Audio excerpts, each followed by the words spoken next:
Bonjour et bienvenue dans Bourse et Valeurs pour tout savoir de l'actualité des dirigeants d'entreprises régionales cotées. À retenir cette semaine, la publication du chiffre d'affaires 2025 de Gérard Perrier Industries, basé à l'aéroport Lyon-Saint-Exupéry, spécialisé dans les automatismes et les équipements électriques destinés à l'industrie, qui a réalisé un chiffre d'affaires de 322 millions d'euros, soit une légère progression de plus 1,3%. À noter une belle croissance de la branche installation et maintenance, plus 5,7%, et plus encore du pôle aéronautique et défense, plus 10,9%. Stabilité en revanche du pôle fabrication d'équipements électriques et électroniques, plus 0,8%, et baisse du pôle énergie, moins 7,3%.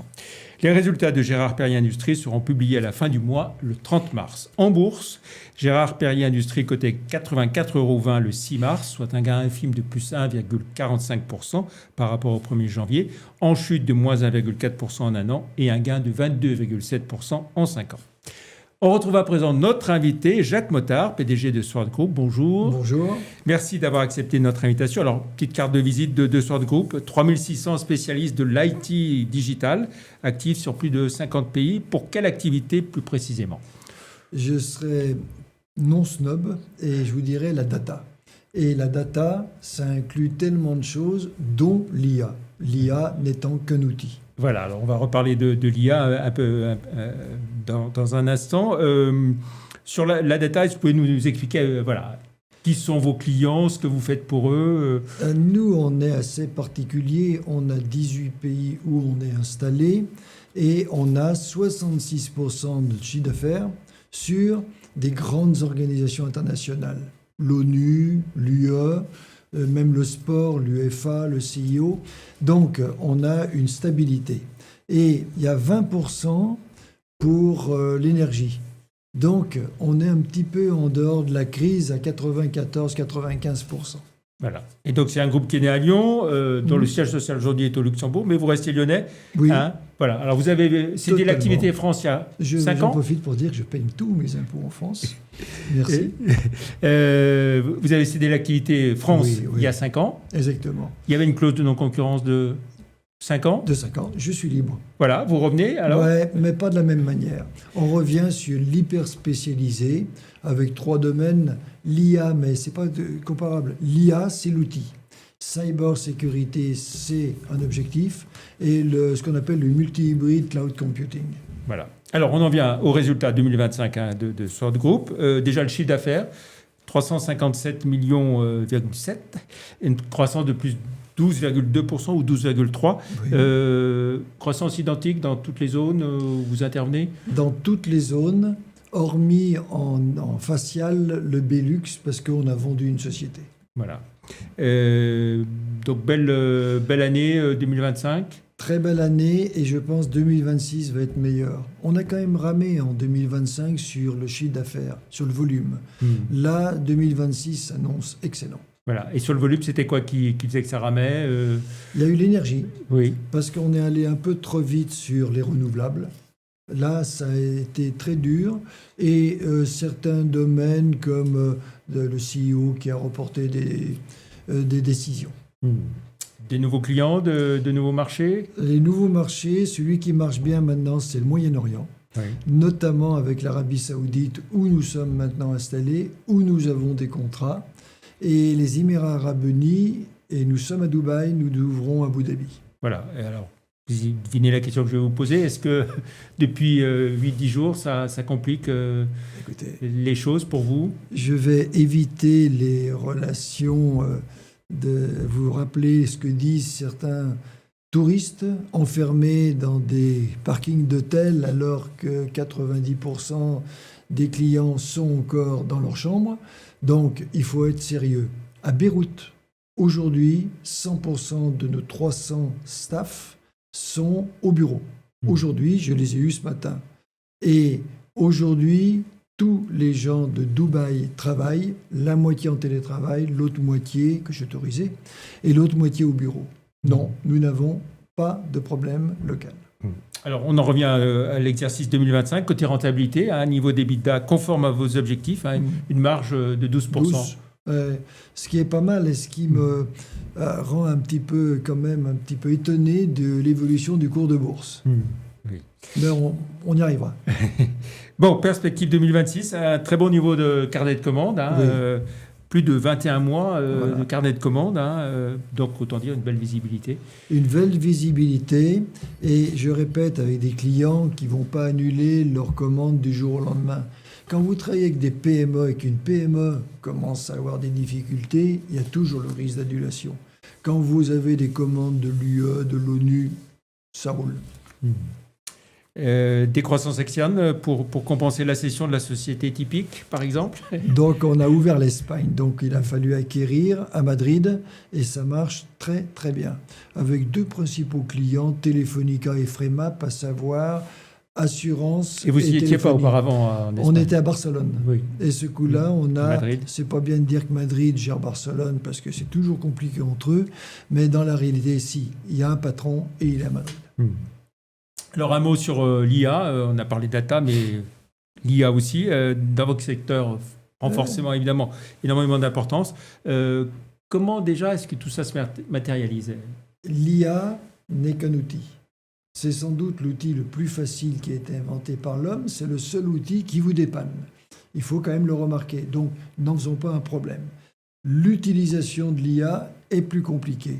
Et à ce titre, il n'y a aucune société qui soit un grand groupe qui ait un projet structurant IA, projet global. Par contre, nous avons des tonnes de projets et nous développons surtout des agents. Nous faisons de l'agentique. Et nous faisons aussi pas mal d'API sur des chatbots. Agentique et chatbot. Maintenant, nous sommes en train de développer d'autres choses. Mais ce que je veux dire, c'est qu'il faut démystifier l'IA et arrêter la présentation IA style café du commerce. Et vous abordez ça comment, alors, à votre niveau Avec beaucoup de questionnements, parce que si Parce vous qu'on voit analysez... les choses évoluer à une vitesse impressionnante. Il y a un risque. C'est que les juniors n'aient plus leur place dans une structure où l'intelligence de base est automatique. Il y a un autre risque, c'est qu'une partie du personnel ne soit plus utile.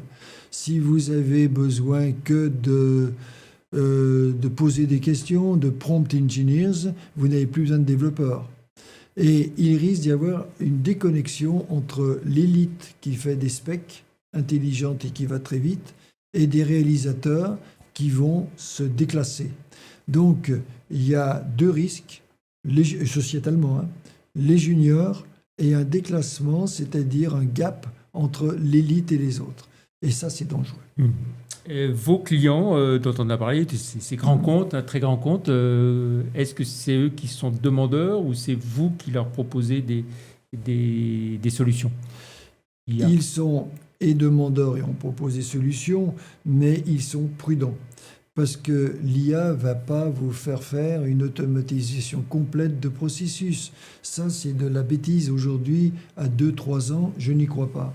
Mais le problème, c'est quelle productivité je vais donner à mes actionnaires comme objectif demain matin. L'IA, je pense que nous, on peut faire plus 20, plus 30% de productivité sur la réalisation d'applications. Je répète, sur la réalisation, pas sur les specs. Il y a tout un débat aussi sur les questions de souveraineté, IA générative. Oui, il y a des questions et il faut se soucier de cybersécurité. Et au début, je vous ai dit, l'IA, ce n'est pas le problème. L'IA est un outil. La vraie question, c'est la sécurité. Et d'où le cloud, où vous mettez vos données. Chez vous, dans des endroits très très sécurisés ou chez les grandes AWS, Microsoft, etc. Et ça, vous, c'est une vraie question. Voilà. Et vous, la réponse que vous apportez, c'est quoi alors? C'est qu'on gère le multi-hybride. On a des outils. Vous gérez tout. Ça y est. Vous gérez tout. Oui, on a l'outil et on a en plus quelques cibles d'acquisition. Voilà. Et ce qui veut dire que vous avez consacré beaucoup de moyens en termes de recherche et développement sur de quel ordre à peu près? Écoutez, on a mis cette année pas loin de 5 millions et simplement 1,5 million ont été capitalisés. C'est pour ça que les 12% est un peu ric-rac. Mais si vous n'investissez pas, vous êtes mort dans nos métiers. Oui. Vous êtes mort. Donc le body shopping est mort, à mon avis, et il restera d'énormes sociétés qui tourneront à 2-3% de marge pour faire du body shopping. C'est l'évolution. Oui. Quand vous regardez votre marché, vos concurrents, ils se comportent comment, justement, par rapport à... Je ne parle jamais de mes concurrents, mais nous, on a l'avantage de notre marché. Qu'est-ce qui fait votre différence, alors, justement voilà. C'est notre marché. Ouais. On a une stabilité énorme. Et je vous ai répété, 66% de bureaucratie et 20% d'énergie. Aujourd'hui, dans le contexte actuel, c'est extraordinaire. Très bien. Encore d'autres choses à nous dire sur l'IA, non ? Non, que j'ai beaucoup de questionnements et pas beaucoup de certitudes. Oui. Attention. Oui, parce que ce qui inquiète aussi, c'est que les choses évoluent à une vitesse folle. Et que... C'est la vitesse qui m'inquiète. C'est pas l'évolution, mais c'est la vitesse. Voilà. Très bien, merci beaucoup Jacques Mottard. Pour finir, on jette un œil à votre parcours en bourse. Au 6 mars, vous cotez 31,80 €, une baisse de 11,4% par rapport au 1er janvier, baisse de 5,3% en un an et de 6,7% sur 5 ans. Donc vous me disiez tout à l'heure que vous déchantiez un petit peu sur la façon... Je peux me permettre. Alors j'allais vous demander, alors oui, vous allez pouvoir dire quelque chose. Déjà, côté dividende, qu'est-ce que vous proposez ? 2 €, et l'année dernière, 2 €, et regardez les dividendes exceptionnels. Quand vous regardez avec les dividendes, pendant 15 ans, nous avons fait une moyenne de 20% de profit annuel.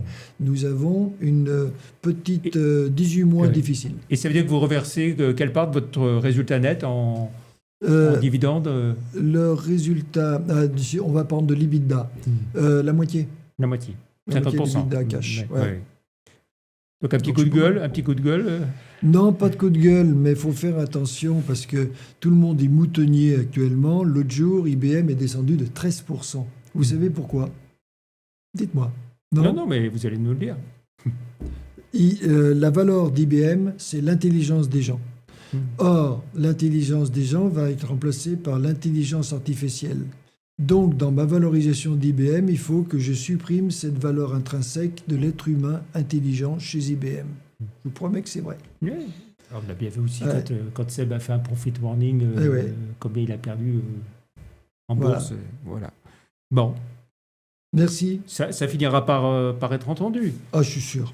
Non, c'est l'avantage de la bourse. Vous avez quelle part de votre capital en bourse ? 20%. En bourse. En bourse, le flottant. 80%, mais comme il y a Eximium à 2, on a 40%. Donc, il y a 60% de vrais flottants. Très bien. Merci beaucoup, Jacques Mottard, d'être venu sur le plateau de Bourse et Valeurs. Plus d'informations sur Sword Group et les valeurs régionales sur le site live.euronext.com. Merci beaucoup d'être venu. Bonne fin de semaine. Et puis, on se retrouvera vendredi prochain pour une autre émission. Et puis, j'en profite pour vous présenter le dernier numéro de Lyon Décideur qui vient de sortir avec une grande enquête sur le tribunal des activités économiques. Ça grince un peu. Bruno Da Silva le président face au schtroumpf grincheux, c'est son expression. Et puis le témoignage d'un certain nombre d'entrepreneurs qui ont vendu leur entreprise. Ils racontent leur vie d'après. Et je suis très heureux de vous l'offrir. Merci beaucoup. Bonne fin de semaine et très bon week-end. Merci, au revoir.